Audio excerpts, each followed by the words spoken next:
My name's Becky. I am Jen's cousin from Connecticut.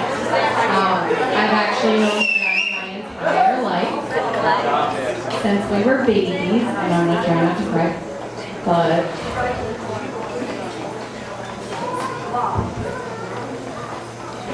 Don't look at me. alright. So I'm gonna keep it short and sweet. I love you and congratulations, and I know you'll be together forever.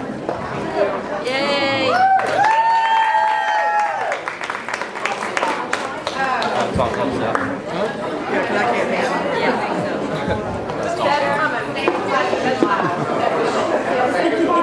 Have you come? I know how much I love both of y'all. Man, I met a little over 5 years ago, man. It's so awesome to see the person you are today and all the blessings that have been in your life. Whenever I met Jenny, it was a little bit different circumstances. She had already kind of got on the right track by that time. But I've seen both y'all go through so many ups and downs. Y'all inspired so many people in Shreveport to completely change their lives. And I know y'all continue to inspire people here in Baton Rouge.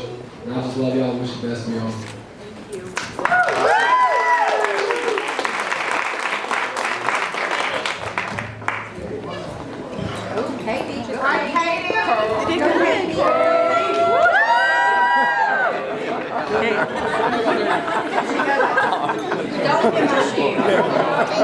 I got you. Hey y'all. Hey. I'm the maid of honor. I'm Jenny's best friend. I just want to say thank you so much for trusting me to be your maid of honor. If you know me, you know that that's kind of scary. But I mean, can we just take a minute to look at how beautiful and how handsome Lance and Jenny are? I mean, seriously.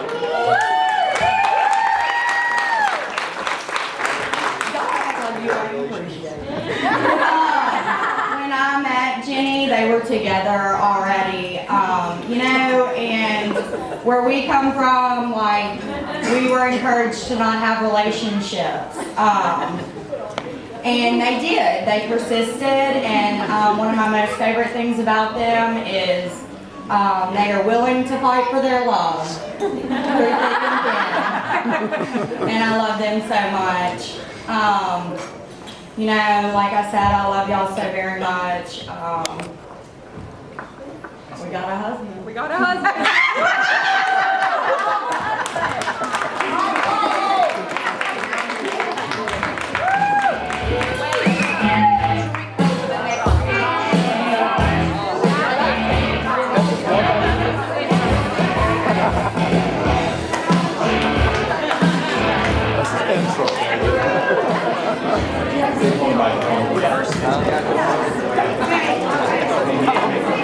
I wanted to do it here, so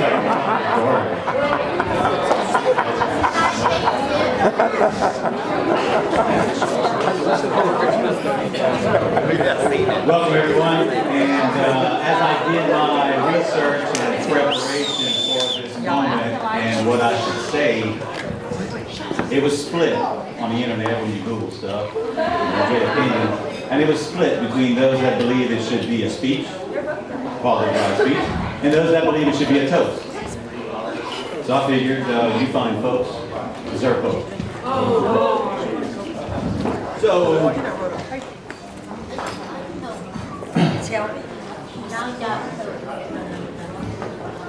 don't let the suit fool you. I stand before you a humble soul. First and foremost, I'm not only humbled by God's presence in my life, but His presence in Jennifer and Lance's daily life and their recovery.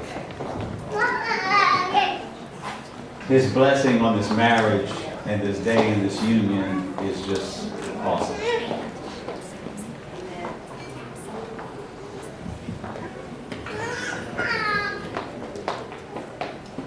I stand before you a humble man.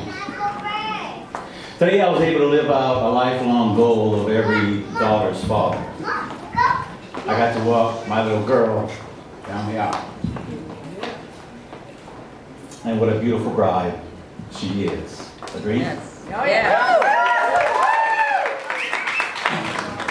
The second most beautiful woman I've ever seen in a wedding dress. Sorry, Bub. I said I was humble, not stupid. Please note that I also said I walked her down the aisle. And I didn't make the mistake of saying anything about giving her away. Lance, I've got something to tell you probably already know. There's a price to pay for marrying a daddy's girl.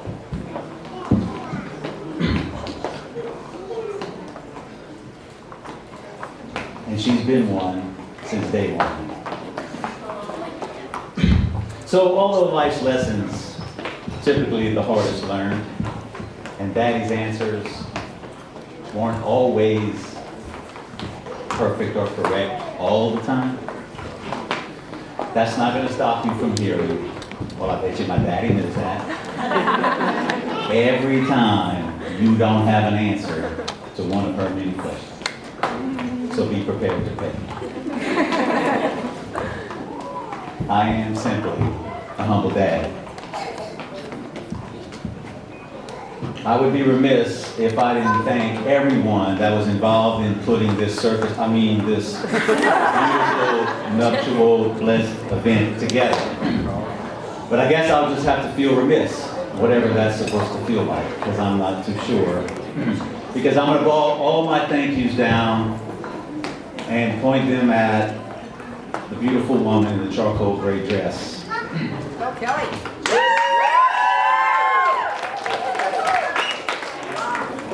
Mother of the bride, the real hero and Swiss Army knife of our family. Today, like all the great days in my life, it would have never happened without you. My bride of 34 years, ladies and gentlemen, and you are the wind in my sail, the air in my lungs. I love you. Thank you so much. I am simply a humble husband. So as a kid, Jennifer moved around a bit.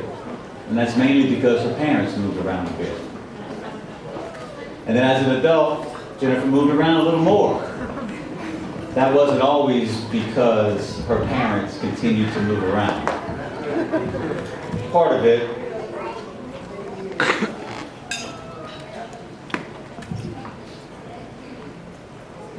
is because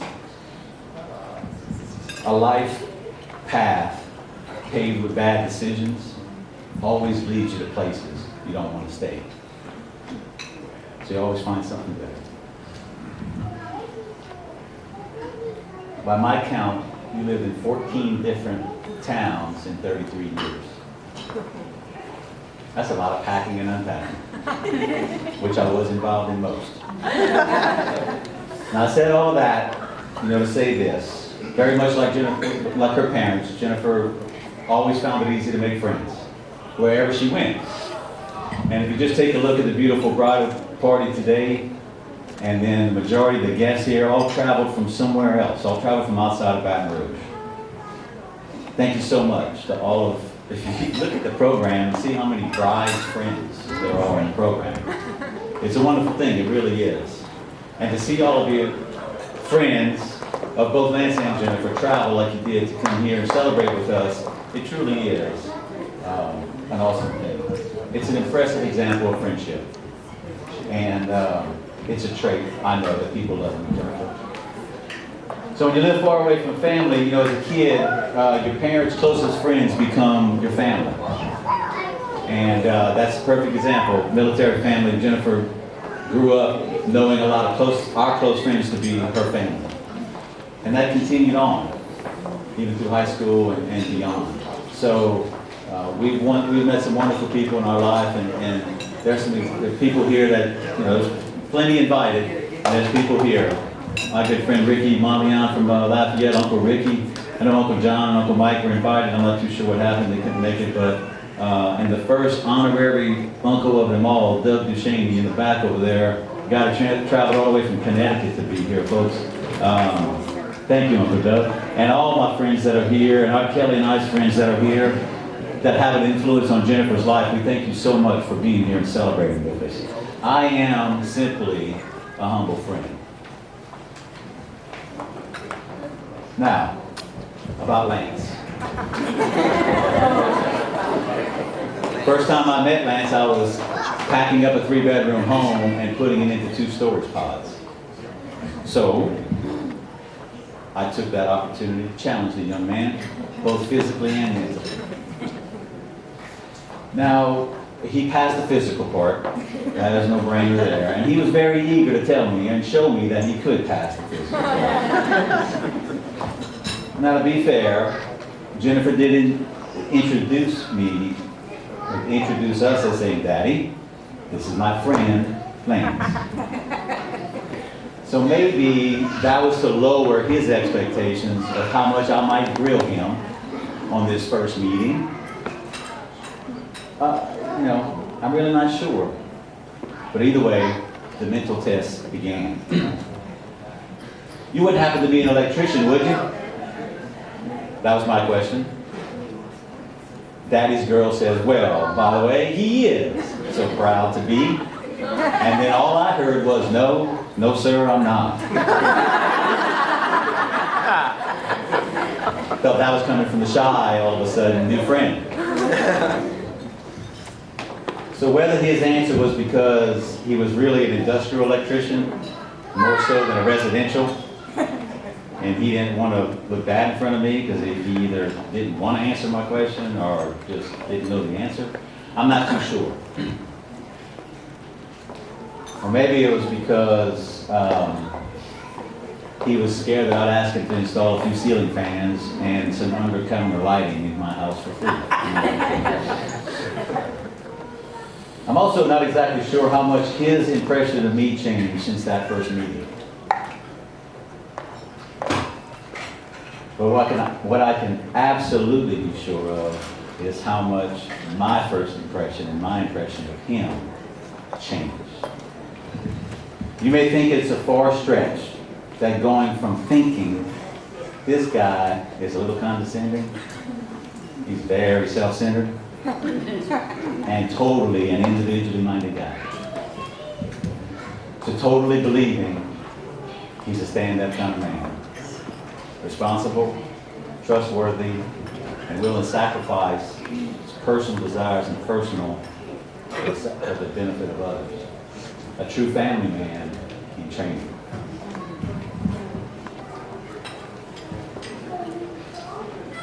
But for those of you that remember the old Lance instead of the new Lance, and you want to get to know Lance the way that Kelly and I do,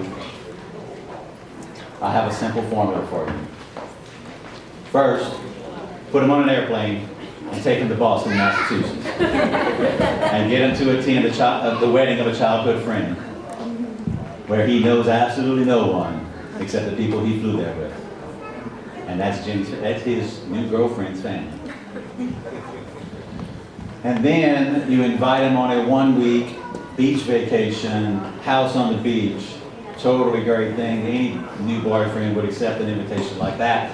And then you promptly get him stranded on the interstate for 26 hours. And you watch as he not only cares for, protects, and ensures the safety of his new family. And then last but certainly not least, you get him to live with you for about a year. I knew that was coming. And his dog. While he saves up money to buy a house for that new family. And a ring. And he prepares to marry your daughter. Now, you may not, after all that, you may still not have it all figured out. But I'm telling you, you're going to have a lot better idea. I am simply today a humble father-in-law.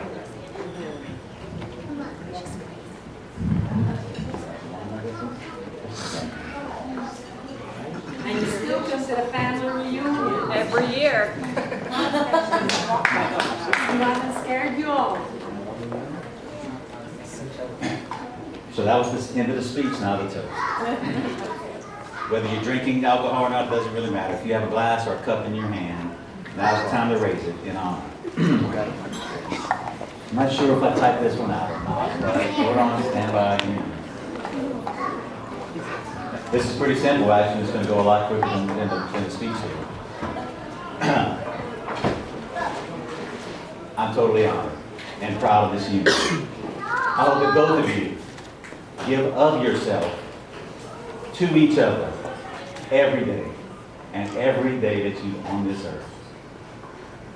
Godspeed, Mr. and Mrs. Lansky, okay? We love you all together. Hear, hear.